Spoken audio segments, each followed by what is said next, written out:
നിങ്ങളൊരു ഐഫോൺ യൂസറാണ്. നിങ്ങളുടെ കയ്യില് 2 സിം ഉണ്ട്. രണ്ടിലും വാട്സാപ്പ് ഉണ്ട്. ഒന്ന് നോർമൽ, രണ്ടാമത്തെ ബിസിനസ് വാട്സാപ്പ്. ഇതുവരെ കറക്റ്റ് അല്ലേ?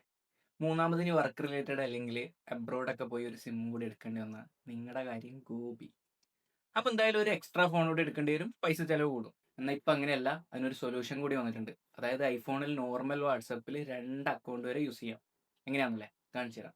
സംഗതി വളരെ സിമ്പിളാണ്. നിങ്ങളുടെ വാട്സാപ്പിൽ യു എന്ന് കാണുന്ന ടാബ് ക്ലിക്ക് ചെയ്യുക. അപ്പോൾ നിങ്ങളുടെ പ്രൊഫൈലാണ്. അതിലൊന്നുകിലും മുകളിൽ കാണുന്ന ഈ പ്ലസ് ഐക്കൺ ക്ലിക്ക് ചെയ്യുക. അല്ലെങ്കിൽ താഴെ കാണുന്ന പ്രൊഫൈൽ പിക്ചറിൽ ഒന്ന് ഹോൾഡ് ചെയ്ത് പിടിക്കുക. അപ്പോൾ ആഡ് അക്കൗണ്ട് എന്നൊരു ഓപ്ഷൻ കാണും. അത് ക്ലിക്ക് ചെയ്ത് കഴിഞ്ഞാൽ നമ്മൾ നോർമലി വാട്സാപ്പ് സെറ്റ് ചെയ്യുന്ന പേജ് വരും. അതിൽ നമ്മുടെ മൊബൈൽ നമ്പർ കൊടുക്കുക, OTP വെരിഫൈ ചെയ്യുക, ഡൺ. Second WhatsApp ready. ഇനി നിങ്ങൾക്ക് നിങ്ങളുടെ ആദ്യത്തെ വാട്സാപ്പ് ഓപ്പൺ ചെയ്യണമെങ്കിൽ ഈ യു ടാബ് ഒന്ന് ഹോൾഡ് ചെയ്ത് പിടിച്ചാൽ മതി.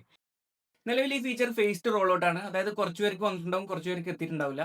അപ്പോൾ പതുക്കെ പതുക്കെ എല്ലാവർക്കും വന്നു തുടങ്ങും. അപ്പോൾ ഈ ഫീച്ചർ നിങ്ങളുടെ ഫോണിലും വന്നിട്ടുണ്ടോ ചെക്ക് ചെയ്തോ? വന്നിട്ടുണ്ടെങ്കിൽ ഒന്ന് കമന്റ് ചെയ്യണേ.